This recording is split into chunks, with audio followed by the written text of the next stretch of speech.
Salam alaikum. Alors, tout d'abord, qu'est-ce que c'est le but de cette séance? Qu'est-ce que c'est le but de cette séance? C'est de donner certaines applications de théorème de Cayley-Hamilton. D'accord? Les applications de théorème de Cayley-Hamilton, regardez, ils sont nombreux. D'accord? On va donner certaines applications. De façon plus précise, on va donner 5 caractérisations d'une matrice nilpotente. On va donner toutes les caractérisations d'une matrice nilpotente. Parce que les matrices nilpotentes, ils jouent un rôle fondamental dans la réduction.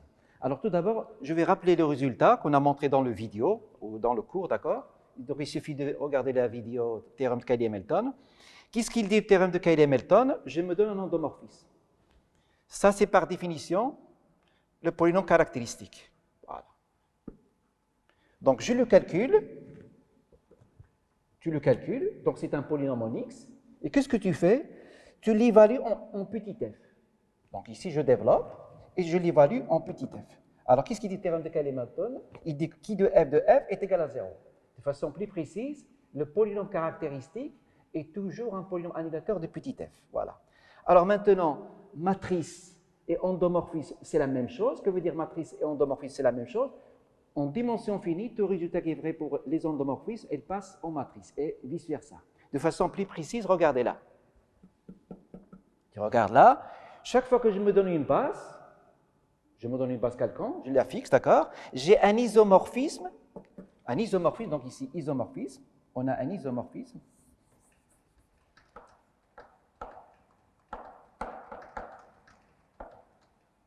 On a un isomorphisme de K-algèbre. Donc on a un isomorphisme de K-algèbre qui va des endomorphismes et vers les matrices. Qui est un endomorphisme, je lui associe la matrice de F dans P. Donc un endomorphisme et une matrice, c'est la même chose. On l'a expliqué 1 milliard de fois.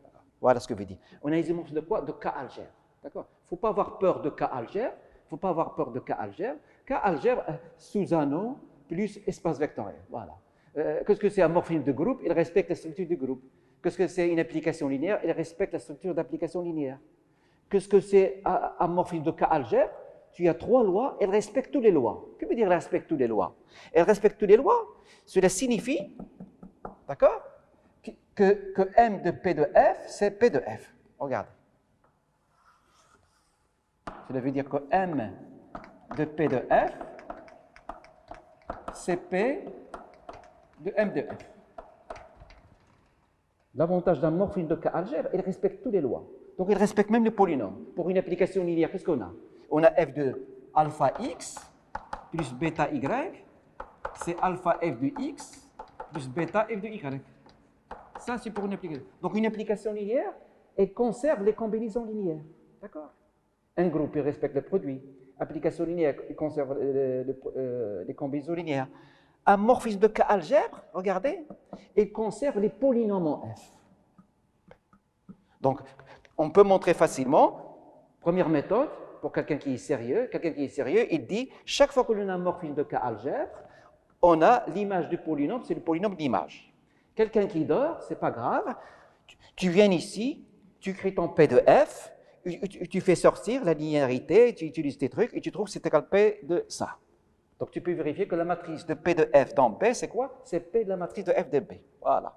Alors, si tu poses P de X, si tu choisis P de X le polynôme caractéristique, si tu poses A égale la matrice de F dans B, qu'est-ce que tu obtiens? Tu obtiens cette formule. Voilà. Regardez cette formule, tu obtiens cette formule. Un calcul direct. Soit tu es un étudiant sérieux, tu dis chaque fois qu'on a un morphisme de K-algèbre, l'image du polynôme de F, c'est P de l'homonyme de F. Ou bien tu dors, tu fais P de F, c'est égal à ça, et tu fais sortir, d'accord? Et tu montres ça. Une fois que tu as montré ça, tu choisis le polynôme, c'est polynôme caractéristique, et tu poses A égale la matrice de F de B, et qu'est-ce que c'est la conclusion? La matrice de qui de F de B, c'est P de A. Par conséquent, le théorème de Cayley-Hamilton ici, ça équivaut à ça. Matrice et endomorphisme, c'est la même chose. Soit tu dis ça est égal à 0, ou bien tu dis ça est égal à ça. Pourquoi? À cause de ça. Regardez ici. Regardez ici. Si ça est égal à 0, puisque j'ai ça égal à 0. J'ai ça égal à 0, j'ai ça égal à 0. Voilà. Ici, qui de A. Donc ici, qui de A. Tu m'excuses. Ici, qui de A. Voilà. En résumé, toute propriété vraie pour les matrices est vraie pour les endomorphismes et vice-versa. Et qu'est-ce qu'on utilise? On utilise toujours ce fameux isomorphisme de K-algèbre qui traduit que endomorphisme et matrice, c'est la même chose. Voilà. Maintenant, on va commencer la séance. Donc, j'ai rappelé le théorème de Cayley-Melton. Alors, on a le résultat suivant.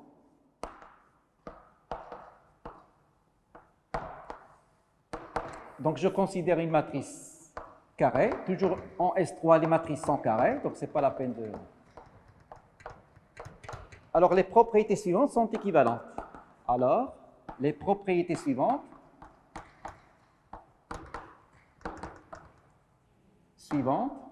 sont équivalentes.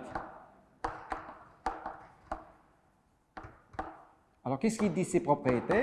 Ils disent que la matrice A est nilpotente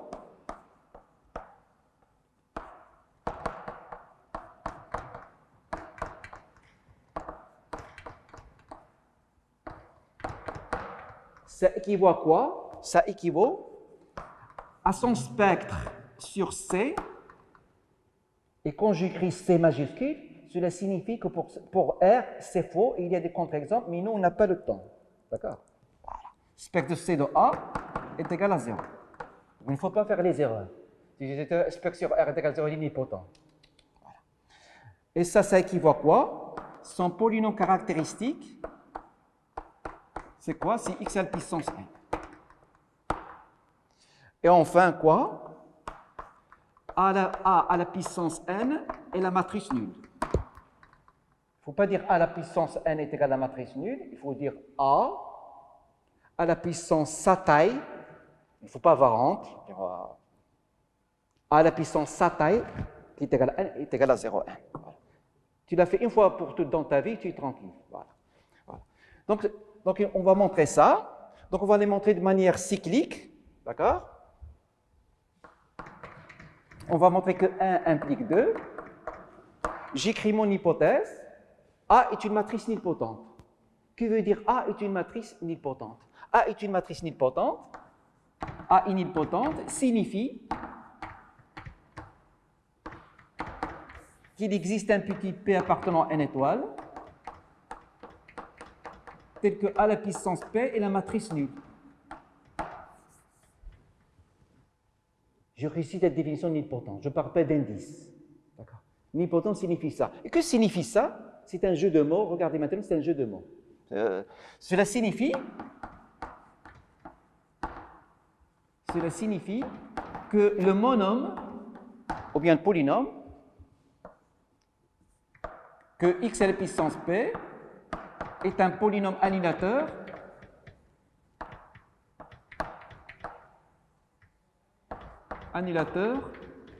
de A. Jeu de mots. Vraiment, je ne fais rien. Je fais rien. Ça, ce qui est là, regardez, c'est la même chose que de dire en français que x est un polynôme annulateur. Vraiment, je ne fais rien. Le jeu de mots. D'accord? Alors maintenant, je l'ai dit 1 milliard de fois, chaque fois que tu te donnes un polynôme annulateur, n'importe qui, polynôme annulateur, tu fais comme ça, où se trouvent les polynômes, où se trouvent les valeurs propres? Ils se trouvent où? Les valeurs propres, ils se trouvent où? Dans les racines du polynôme annulateur que tu t'es donné d'avance arbitraire. Il faut la retenir, des petites choses. Je me donne un polynôme annulateur, où se trouvent les valeurs propres? Ils sont dans les racines du polynôme annulateur que tu t'es donné. Voilà. Alors, d'après le cours, qu'est-ce que j'ai? J'ai spectre de C de A est inclus dans les racines complexes de x à la puissance p. Ça, c'est ridicule. Les racines de x à la puissance p. Vraiment. Ridicule. Quelqu'un de ridicule. Il fait ça. Et ça, c'est combien? C'est 0. J'écris ça pour te rappeler que j'ai utilisé un résultat du cours. D'accord? Ça, c'est ridicule. Quelqu'un qui crée des racines de x à la puissance p. Donc, spectre de C de A est inclus où? Est inclus dans 0. Mais spectre de C de A est non vide, le fameux théorème d'Alembert. D'accord? Nous, en S3, K évaut R au C. D'accord? Donc, chez nous, en S3, la matrice A est toujours à coefficient complexe. Tu la répètes 3 fois. En S3, nos matrices sont tous à coefficient complexe. Ils sont tous à coefficient complexe, ils sont tous à coefficient complexe. Donc, le spectre de C de A, d'après le fameux théorème d'Alembert, il est non vide. Donc, nécessairement, qu'est-ce que j'ai? Nécessairement, qu'est-ce que j'ai? Le spectre de C sur A est égal à 0. Voilà. Donc, ce n'est pas la peine de me poser la question que vaut spectre de A sur R. Bien sûr, il vaut 0 puisqu'il est inclus. D'accord? Mais restons dans le sujet, on a ça. Alors maintenant, on va montrer quoi? On va montrer que 2 implique 3. Alors, 2 implique 3. Mon hypothèse, c'est spectre de C sur A est égal à 0. Cela signifie que la matrice, il possède une seule valeur propre, complexe, c'est 0. Et le polynôme caractéristique est un polynôme de degré n. Donc sa décomposition dans C est comment? Donc mon polynôme caractéristique dans C, il se décompose comment?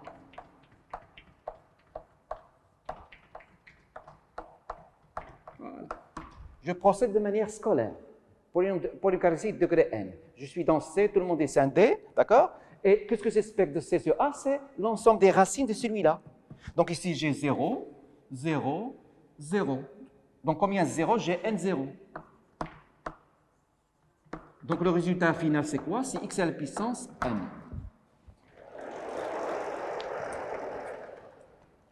Alors maintenant, on va montrer que 3 implique 4. On va montrer que 3 implique 4. Voilà. Qu'est-ce que c'est mon hypothèse? Mon hypothèse, c'est ça. Regarde comment je m'organise. Donc, ce n'est pas la peine de jouer le héros, d'accord? Soyez modeste. Regardez. Ça, c'est mon hypothèse. Et qu'est-ce que je cherche à montrer? Je cherche à montrer que A puissance n. Alors là, c'est la publicité de Cayley-Hamilton. D'après Cayley-Hamilton, qu'est-ce que j'ai? Qu'est-ce qu'il dit le théorème de Cayley-Hamilton? Il dit que le polynôme caractéristique d'une matrice est un polynôme annulateur de cette matrice. C'est-à-dire que ce qu'on a, on a qui A de A, regardez, qui est égal à x puissance n est égal à 0. Donc A la puissance n est égal à 0 de n. Alors maintenant, remarque hors sujet. Que veut dire hors sujet? Hors sujet. Que veut dire hors sujet? Hors sujet veut dire deux parenthèses. De ça, qu'est-ce qu'on déduit? On déduit que l'indice de nilpotence d'une matrice est toujours inférieur à petit n. Si P est l'indice de nilpotence d'une matrice nilpotente, qu'est-ce que j'ai? Alors, petit p est plus petit que n. Remarquons, bien que c'est hors sujet, le jour d'examen, il ne faut pas s'amuser à faire ça. Le jour du concours. Ça, c'est entre nous. Personne ne nous regarde, d'accord? Alors, si p est l'indice de nilpotence d'une matrice, alors l'indice de nilpotence est plus petit que n. On retrouve. Ça, on l'a vu en S2. Voilà. Alors maintenant, 4 implique 3. 4 implique 3 est un exemple de l'évidence. Un exemple de l'évidence. Quelqu'un qui ne connaît pas ce que veut dire évident.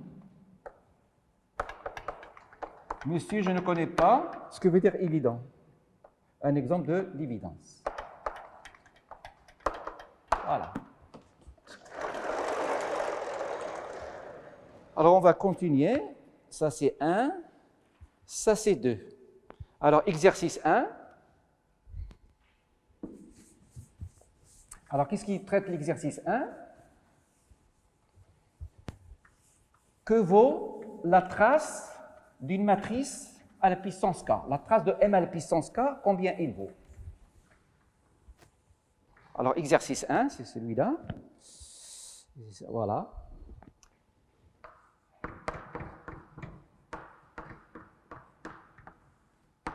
Soit M une matrice à coefficient complexe. Donc, son polynôme caractéristique, je l'appelle M, ça n'a pas d'importance. Qui de M? De x, il vaut combien?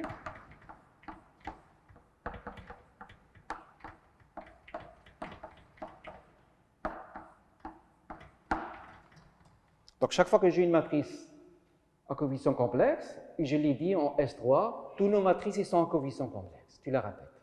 En S3, tous nos matrices ils sont à C, dans C, dans C, dans C, dans C. Et c'est des réels et des complexes. Car K dans S3, il vaut R au C. Donc, soit M une matrice à coefficient 1, alors polynôme quadratique s'écrit comme ça. Et je l'ai dit plusieurs fois, dans cette écriture, il est implicite que les lambda I sont deux à deux distincts. Les nombres complexes, les nombres complexes lambda I, complexes lambda I, sont deux à deux distincts.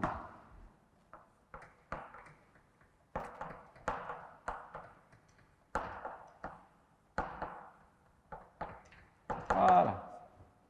Et qu'est-ce que c'est NI? NI, c'est l'ordre de la valeur propre lambda I. NI, c'est égal à l'ordre ou la multiplicité de la valeur propre lambda I. Voilà, ça c'est les hypothèses. Alors, qu'est-ce qu'on a? Alors, quel que soit K appartenant à une étoile, la trace de M à la puissance K, c'est égal à quoi? C'est égal à I de 1 à P NI lambda I à la puissance K. Voilà. Alors, on va montrer ça. Donc, vous regardez. Pour K égale à 1, d'accord? On retrouve la trace d'une matrice, d'accord? La trace de M à la puissance K, c'est égal à NI lambda I à la puissance K. Voilà. Donc, comment tu la codes? Regarde. Tu caches comme ça. Regardez. Il ne faut pas oublier la multiplicité. D'accord? Ou bien, si tu ne veux pas de multiplicité, tu écris comme ça. Si tu ne veux pas la multiplicité, tu écris somme de lambda I de K, I allant de 1 à N. Si tu ne veux pas la retenir comme ça. Donc, tu la retiens comme ça. Trace de M à la puissance K, c'est la somme des valeurs propres, éventuellement, qui se répètent. Et puis après, tu fais un petit effort, tu regroupes les valeurs propres qui se répètent. Donc, tu as ça. Donc, tu retiens ça est égal à ça, et puis tu dis c'est égal à ça. De toute façon, le codage, c'est un problème de caractère et de goût. Donc, chacun y trouvera. Donc, tu trouveras le codage qui correspond à ton caractère. Donc, tu trouveras le codage qui correspond à ton caractère. Voilà. Alors, on va montrer ça. Solution. Alors, on a le résultat suivant. Voilà. Toute matrice à coefficient complexe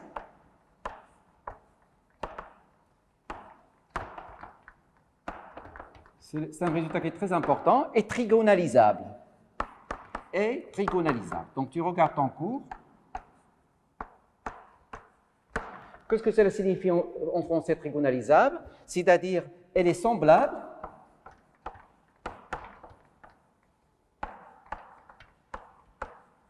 à une matrice triangulaire supérieure.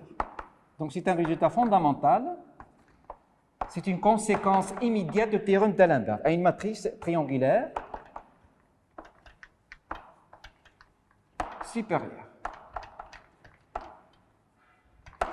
Comme conséquence du théorème d'Alembert, vous avez le résultat suivant, que tu peux accepter. Tu n'es pas obligé de le démontrer maintenant.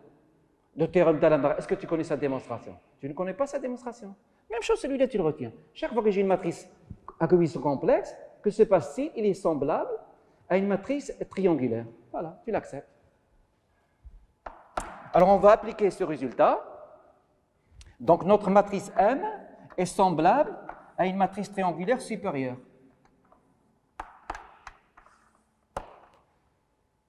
Mais sur la diagonale principale, d'accord, le théorème dit M est semblable à une matrice triangulaire, mais il faut savoir s'arrêter sur la diagonale principale, qu'est-ce que j'ai? Car deux matrices qui sont semblables, ils ont les mêmes valeurs propres.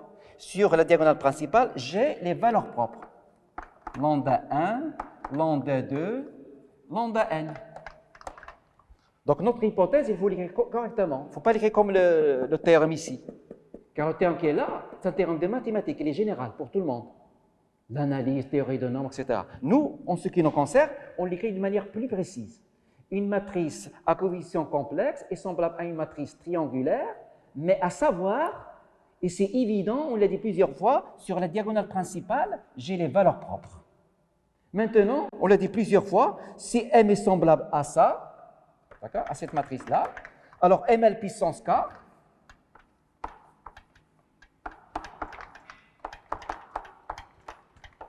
est semblable à quoi? À sa puissance.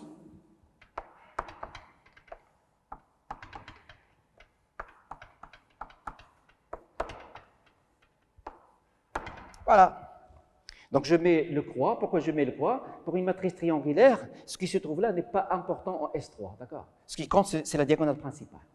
Donc, si M est semblable à ça, que veut dire M est semblable à ça? Cela signifie que M égale à P, ça, P-1. Quand tu les vois aux puissances, on a vu plusieurs fois dans les vidéos, etc., M à la puissance K est semblable à ça. Mais pour une matrice triangulaire,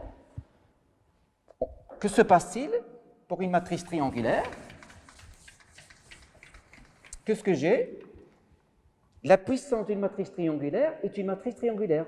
Regarde la vidéo K-algèbre, des K-algèbres remarquables, on l'a vu dans le cours.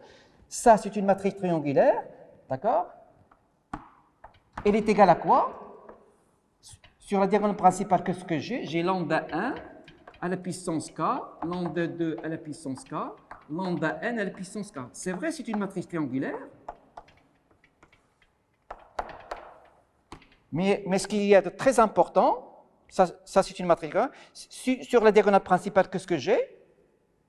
J'ai lambda 1, 1. C'est-à-dire la puissance, le K, il rentre chez les puissances. Regardez. K, il vient ici.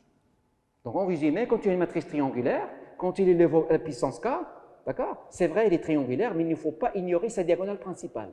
Les K, ils rentrent à l'intérieur, ils deviennent ici. Conclusion, c'est terminé. Ça est semblable à ça. Deux matrices semblables, ils ont la même trace. Donc la trace de MK, il vaut combien? Donc la trace de MK, elle vaut combien?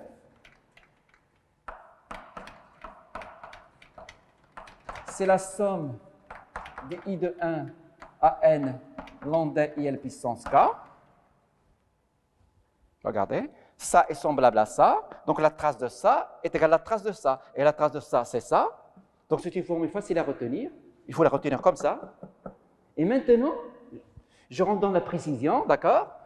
Je regroupe les racines qui coïncident, qui sont multiples, d'accord? Éventuellement. Donc, I de 1 à P, NI, lambda I de K.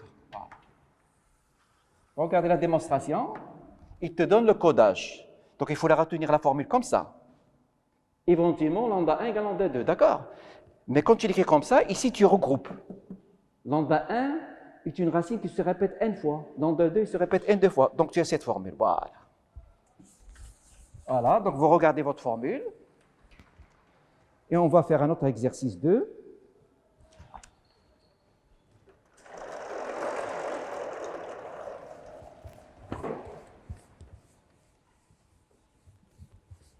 Exercice 2. Qu'est-ce qu'il dit l'exercice 2? Soit M une matrice.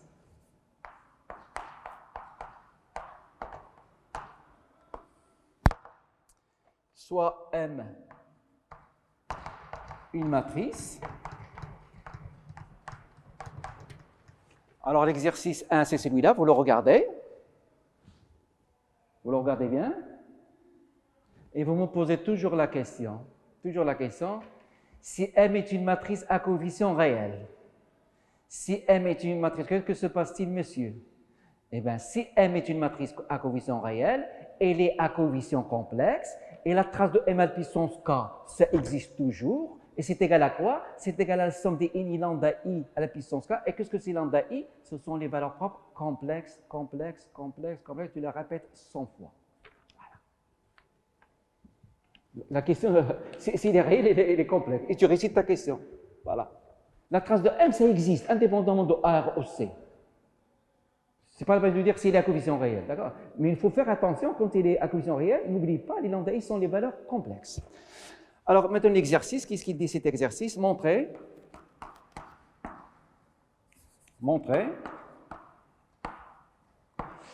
que quel que soit K appartenant à un N, la trace de ml puissance K est égale à 0. Ça équivaut à quoi? Ça équivaut M nilpotente.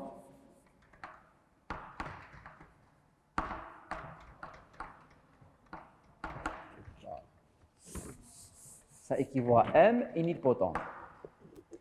Donc, on a une nouvelle caractérisation. Une matrice nilpotente, si seulement si quel que soit K appartenant à N, la trace de M à la puissance K, ça vaut 0. Voilà. Alors, deuxième chose, c'est quoi? Alors, une question un petit peu, donc l'application de ça.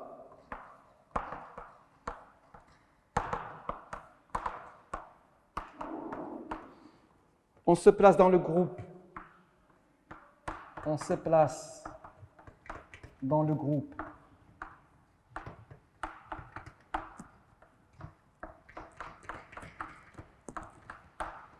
C étoile, etc. Montrer que l'ensemble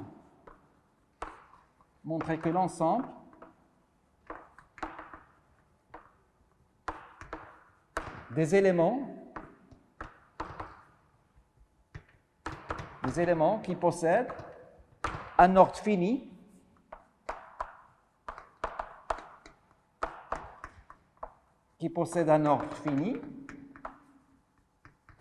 forment un groupe.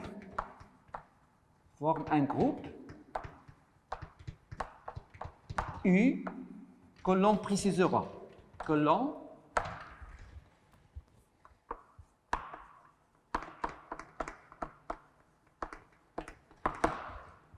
Alors, qu'est-ce que c'est de 1? Donc, c'est très souvent, toujours dans un concours, d'accord? Il te pose la question hors sujet pour voir est-ce que tu peux sortir et revenir rapidement. Regardez, ça, c'est dans le sujet. Regardez ici, qu'est-ce qu'il fait? Il sort du sujet. Pourquoi? Pour tester, est-ce que tu peux sortir et revenir? D'accord? Donc, il faut faire attention, il ne faut pas paniquer. Soit tu sautes la question, moi je te conseille de sauter la question. Donc, soit tu sautes la question, ou bien tu réponds à ça. C'est-à-dire, est-ce que tu as la personnalité de s'adapter à un changement brutal? D'accord? Donc, les questions sont parfois dépendantes, parfois les questions ne sont pas indépendantes. Donc, ce n'est pas la peine de critiquer l'épreuve. Il faut soit sauter la question et revenir après, ou bien tu réponds et tu te calmes. Qu'est-ce que c'est 2? Soit Z qui appartiennent à U. Alors, moi, je te donne la solution. Qu'est-ce que c'est U? U, c'est Z qui n'appartient pas à U. C'est-à-dire Z est un nombre complexe non nul.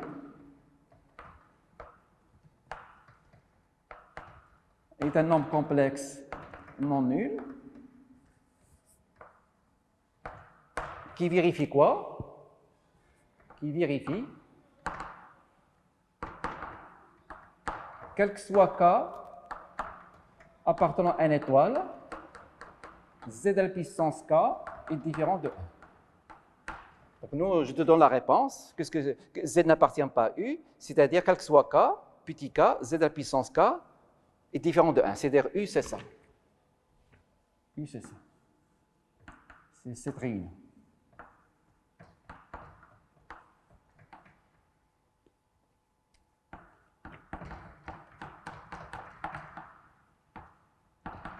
C'est une réunion croissante des groupes. Voilà. Donc pour 2, ce n'est pas la peine de paniquer. 2, tu prends un nombre complexe qui n'est pas racine de l'unité. C'est-à-dire quel que soit k, Z à la puissance k est différent de 1. C'est-à-dire que tu prends Z égale à 2, 3. Voilà. C'est-à-dire qu'il faut savoir dans un concours de ne pas paniquer. D'accord? Je saute la question, qu'est-ce que c'est Z? C'est un nombre tel que sa puissance est différente de 1. Tu imagines Z égale à 2. Voilà. Tu imagines Z égale à 2. Voilà. Voilà. Alors, montrer que M est semblable à Zm si et seulement si M est nilpotente.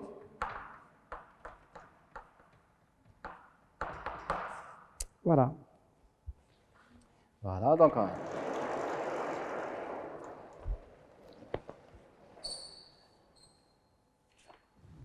Voilà. Donc,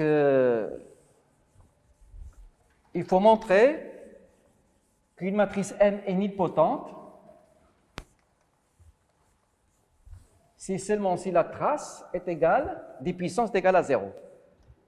Donc, solution.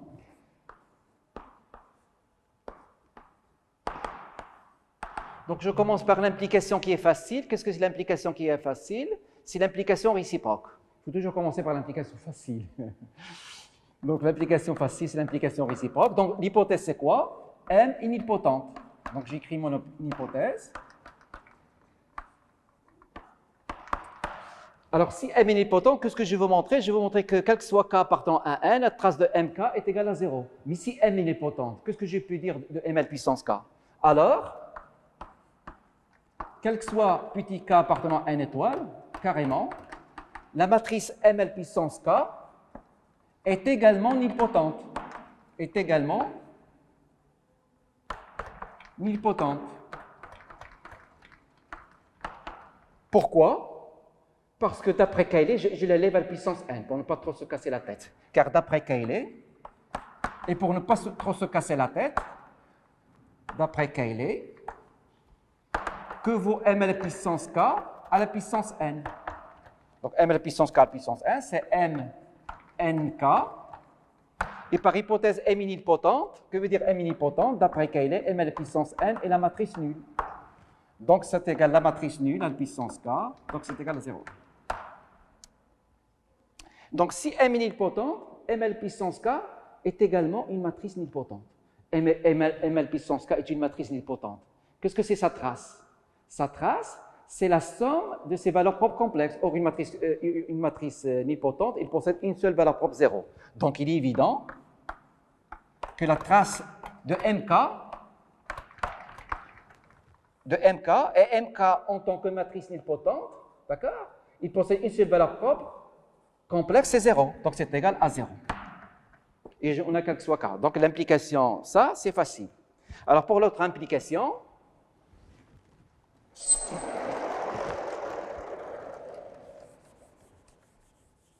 alors qu'est-ce qu'il dit l'autre implication?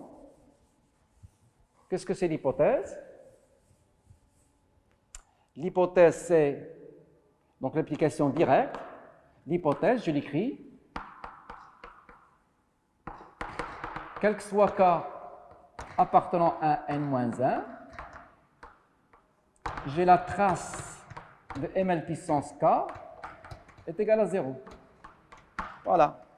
Ça, c'est l'hypothèse. Et qu'est-ce que je veux montrer? Je veux montrer que M est une matrice nilpotente. Voilà, donc j'écris mes hypothèses. Donc M est une matrice. Donc j'ai un polynôme caractéristique.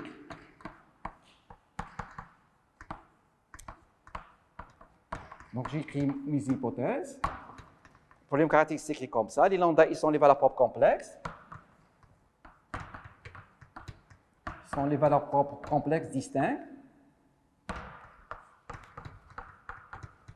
Sont les valeurs propres complexes distinctes. Voilà. Et qu'est-ce que je veux montrer? Je veux montrer que M est nilpotente. Donc d'après Cayley,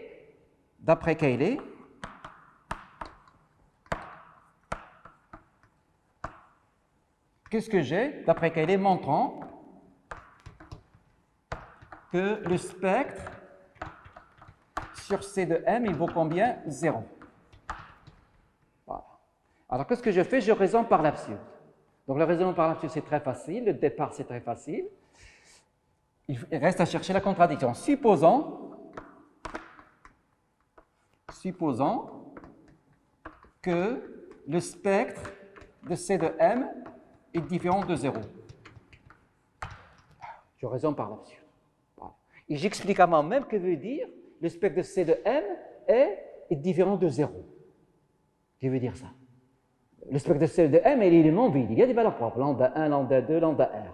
Que veut dire il est non nul? C'est-à-dire, il y a d'autres valeurs propres que 0, qui ne sont pas nulles. Il y a d'autres valeurs propres qui ne sont pas nulles. C'est ce qu'il signifie, d'accord? Différents, les ensembles, d'accord? Alors, on va écrire notre nouvelle hypothèse de manière plus précise. Donc, on va l'écrire de manière plus précise. Voilà. Donc ici, on va appliquer la formule. Trace de MK, c'est égal à quoi? C'est égal à somme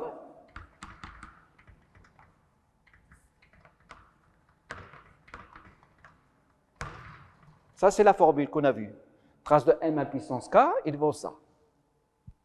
Voilà.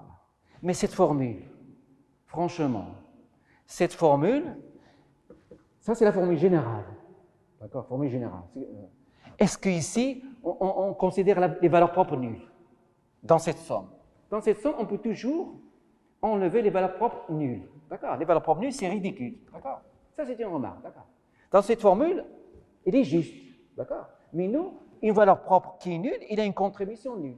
Donc, dès le départ ici, on peut supposer dans cette formule, d'accord? On peut supposer que spectre de C, c'est égal à lambda 1, lambda 2, lambda R. Et qu'est-ce que c'est lambda 1, lambda 2, lambda R? Sont les valeurs propres non nulles distinctes. Sont les valeurs propres non nulles qui sont distinctes. Est-ce que vous voyez? Donc, c'est une... Ils sont distincts. Pourquoi à cause de ça? La formule générale, c'est ça. Trace de M est égale à ça. Mais ici, bien sûr, on ne va pas considérer les valeurs propres qui sont nulles. Ils ont une contribution nulle. Donc, dès le départ, ici, on peut supposer que le spectre de C de M, combien il vaut? On peut supposer que le spectre de C de M, il vaut combien? Il vaut lambda 1, lambda 2, lambda R, où les lambda, ils sont les valeurs propres de M, qui sont non nulles, qui sont 2 à 2 distincts.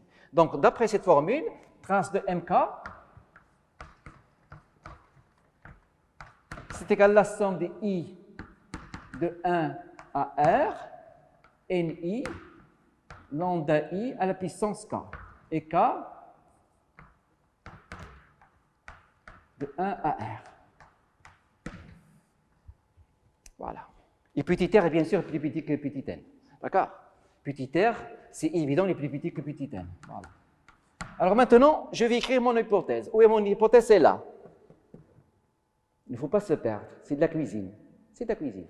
Voilà. Mon hypothèse, c'est ça. Alors maintenant, je vais écrire mon hypothèse, qui est là, pour k égale à 1 jusqu'à r. Donc, d'après 1,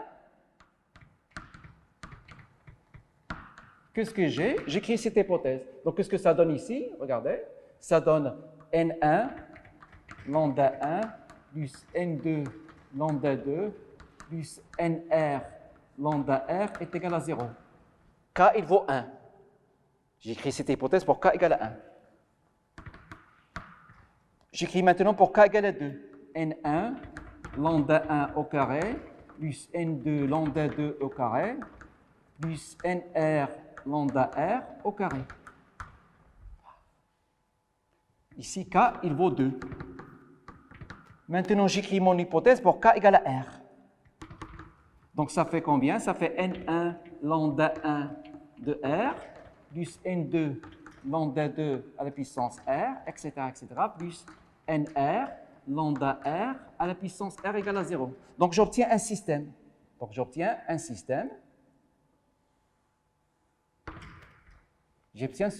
le système 2. Qu'est-ce que j'ai fait? J'ai rien fait.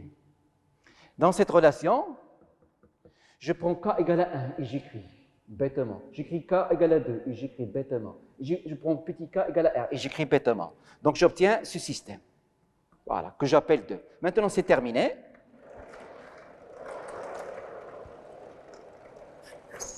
Donc j'obtiens le système 2. Alors, j'obtiens le système 2. Alors maintenant, qu'est-ce que je vais faire? Je vais poser M. Regardez M. Posons M, cette matrice. Lambda 1, lambda 2, lambda R. C'est une matrice de taille R. Lambda 1 au carré, lambda 2 au carré, lambda R au carré, etc. Lambda 1, R, lambda 2 à la puissance R, lambda R à la puissance R. Ça, c'est un système. Regardez 2, c'est un système. Je le regarde comme un système, d'accord? Voilà, 2, regardez 2. Voilà, c'est un système. Les inconnus, c'est quoi les inconnus? Les inconnus sont les NI. Les NI sont les inconnus. Et les coefficients du système, ce sont les lambda I. Donc, je pose M égale à ça, cette matrice. Donc, c'est une matrice carrée de taille R. Alors, comment il s'écrit notre système 2? Comment il s'écrit notre système 2? Regardez-le, comment il s'écrit? J'ai une écriture matricielle de ce système. Alors, le système 2, vous le regardez bien, le système 2 possède une écriture matricielle simple. Possède une écriture matricielle simple.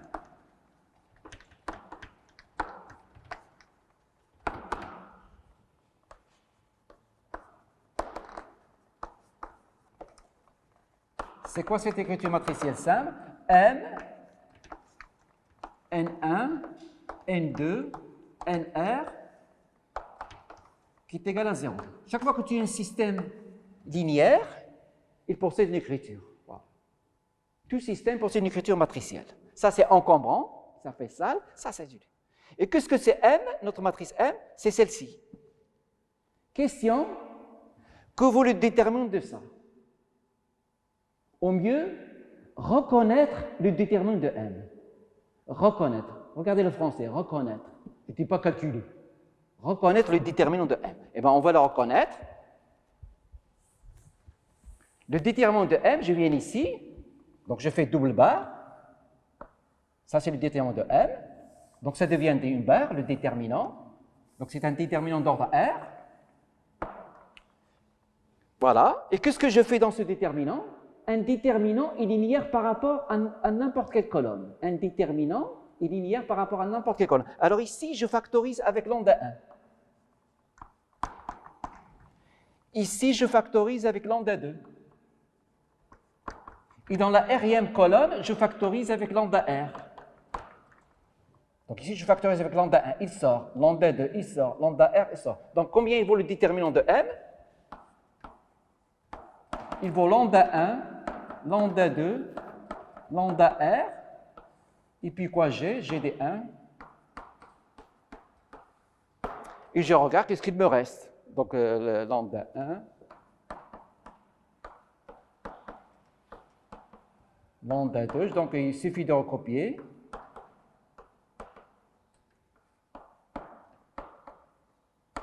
Etc., etc. Il suffit de dessiner, d'accord? Tu dessines. Regarde. Tu dessines ça, d'accord? Tu mets lambda 1 en facteur, ici, dans cette colonne. Et puis tu les dessines. Ce n'est pas la peine de réfléchir. Car si tu réfléchis, il va te tromper. Ne réfléchis pas, tu mets lambda 2 en facteur. Et tu dessines. Tu mets lambda R en facteur. Donc tout le monde sort. Regardez, lambda 1, lambda 2, lambda R. Maintenant, devinette, qu'est-ce qu'il te reste? Le déterminant qui te reste, c'est quoi ça? Devinette. Alors, c'est égal à quoi? C'est le déterminant de Van der Monde qu'il faut connaître. Je l'ai dit plusieurs fois. Le déterminant de Van der Monde est un déterminant remarquable. Ça, c'est le déterminant de Van der Monde d'ordre R. C'est un déterminant qui est remarquable, qu'il faut le connaître. On l'utilise en analyse partout. Et surtout, qu'est-ce qu'on a pour le déterminant de Van der Monde? Ce déterminant n'est pas nul. Ça équivaut à les lambda I sont 2 et 2 distincts.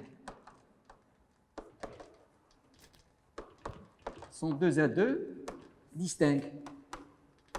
Et c'est terminé. Donc ça, les lambda I par hypothèse, les valeurs propres lambda 1, lambda 2, lambda R sont 2 et 2 distincts. Donc celui-là est non nul. Ces valeurs propres sont non nulles. Donc le déterminant de M il est non nul. Voilà. Et maintenant, déterminant non nul. Regardez ce qu'il y a marqué là. Le déterminant non nul. Donc l'équation homogène, il possède une seule solution. Quand vous avez le déterminant non nul, l'équation homogène c'est ça, il possède une seule solution, c'est la solution nulle. Et regardez ici, c'est pas assez absurde, c'est choquant. Il possède une solution non nulle. C'est N1, N2, Nr. Car N1, N2 et Nr, il ne faut pas les oublier, ce sont les ordres de multiplicité. Donc d'avance, ils sont supérieurs ou égal à 1. Donc ce qu'il y a là, c'est choquant, parce que M est une matrice de déterminant non nul, et le 1 nul a un uniplet qui est non nul. Donc c'est absurde. Et qu'est-ce que c'est la conclusion? Le spectre sur C de M, il vaut 0, et d'après Cayley, la matrice M est nilpotente. Alors, maintenant, qu'est-ce que je fais? J'ai la question 2 sur les groupes. Alors, qu'est-ce que je fais? Qu'est-ce que je fais? La question 2.1, qu'est-ce que c'est? C'est la question sur le groupe, d'accord? Qu'est-ce que je fais? Je laisse sa place vide. Regarde la méthode de travail. Je laisse sa place, je ne réponds pas à la question. De toute façon, lui, il te donne la solution. Voilà. Il te dit, attention. Alors, je fais A2. Regardez. Et qu'est-ce que Z est un nombre complexe non nul. Donc, bon, lui, il veut tester ma personnalité. Moi aussi, je vais tester sa personnalité. Qu'est-ce que je fais? Je la laisse vide. Je ne t'apprends pas comment tricher, mais bon, je change de sujet. Z est un nombre complexe qui vérifie,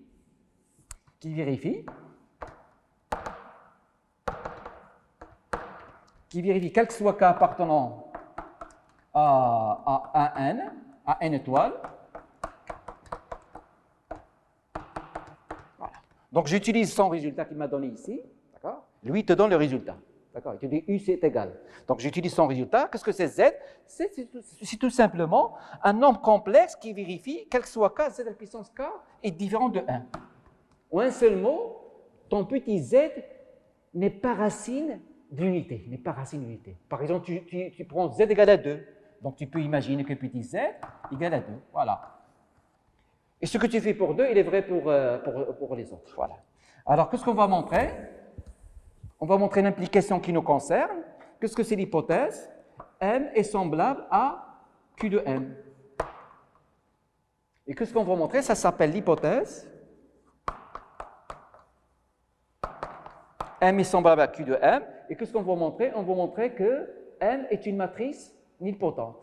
Et bien sûr, il t'a écrit application. Que veut dire application? Application signifie tu as intérêt à utiliser la question précédente.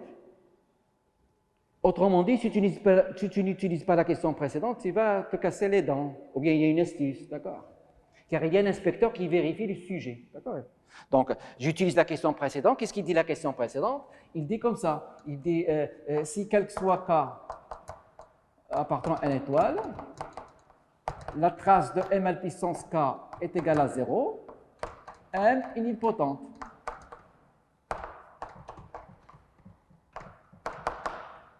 Donc, application veut dire qu'il faut que j'utilise ça. Sinon, les astuces sont autre chose. D'accord. Alors, l'hypothèse, c'est ça. J'ai deux matrices semblables. Si tu as deux matrices semblables, tu as également, quel que soit K appartenant à une étoile, les puissances, ils sont semblables.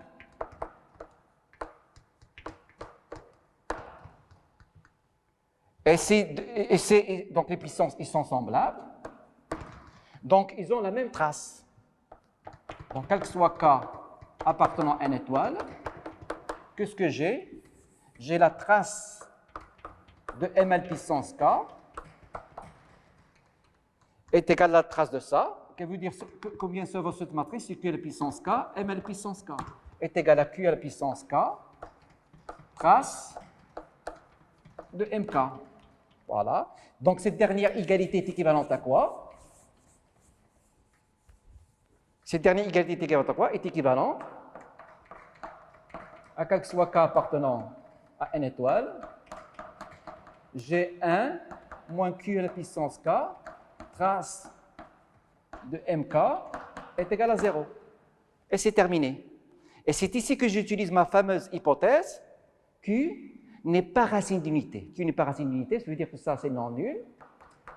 Donc cela équivaut à quoi? Quel que soit K appartenant à n étoile, G trace de MK est égal à 0. Et d'après la question 1, M est nilpotente et c'est terminé.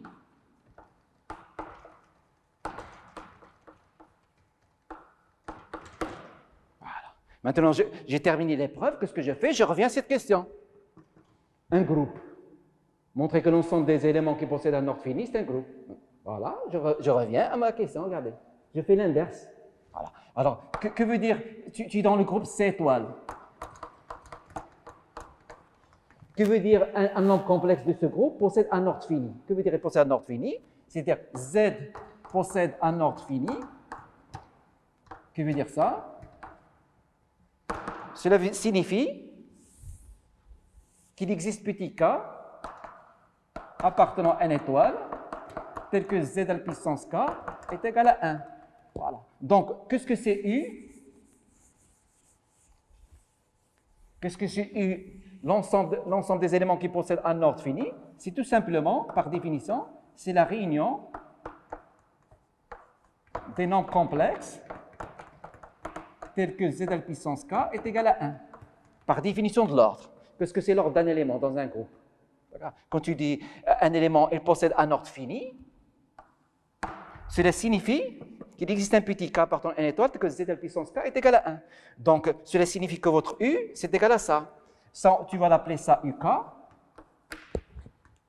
UK, d'accord. Alors, UK est un groupe, mais en général, la réunion des sous-groupes n'est pas un groupe. Mais ici, il s'agit, il y a un lien évident entre les sous-groupes. Tu vérifies que 1, il appartient. Tu prends Z1 et Z2, tu vérifies Z1 à la puissance P est égal à 1, Z2 à la puissance Q est égal à 1. Donc, tu prends le produit, Z1 fois Z2, tu élèves à la puissance PQ. Voilà. Donc, ça, c'est égal à quoi? C'est égal à Z1, etc., à la puissance PQ, fois Z2 à la puissance QP, qui est égal à 1. Et pour l'inverse, c'est évident. De toute façon, ça, c'est facultatif. Alors, je vous remercie.